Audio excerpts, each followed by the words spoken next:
Ibabahagi lang natin mga kapogi ang sparring na nangyari kay Carl James Martin at sa isang WBO welterweight champion. Po, welterweight champion po yan, female welterweight champion at ayan nga po. Ito po ang isa sa mga rounds ng kanilang sparring. Pero sa totoo po niya na tapos na po kami mag-ensayo niyan mga kapogi at bigla lang nakiusap yung coach niya. Ayan po, yung coach niya yung nakapulang sombrero na kung maaari ay pagbigyan daw dahil walang sparring at meron daw laban yung boxer niya. Opo, may laban po yan sa September 29 at idedepensa niya ang kanyang WBO welterweight belt. World champion po yan mga kapogi at kita niyo naman na maltangkad yan, malaking babae yan mga kapogi. At sayang, kung ako sana yung hinamon mga kapogi, baka hindi lang 3 rounds ang kaya ko dyan. Baka kaya ko ang 4 rounds na sparring dyan mga kapogi. Kaya ko yan mga kapogi kahit wala akong ensayo.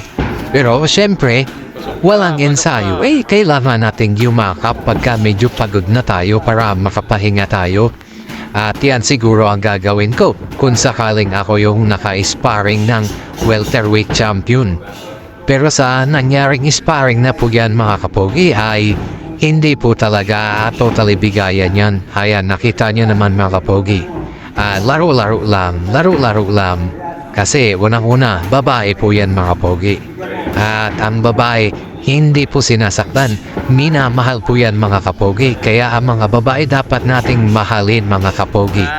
Ayan nga po ang nangyaring sparring at yung coach niya na nakakulay pula nga at ang coach naman ni Wonder Pet ay ang nakakulay blue.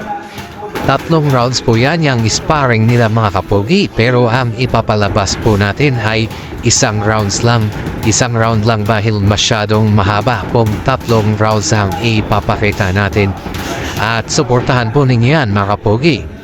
Maganda po yan. Maganda po yung laban na gagawin yan. At maganda rin po talaga ang laban niya ay ididepensa niya sa September 29 sa isang Amerikana.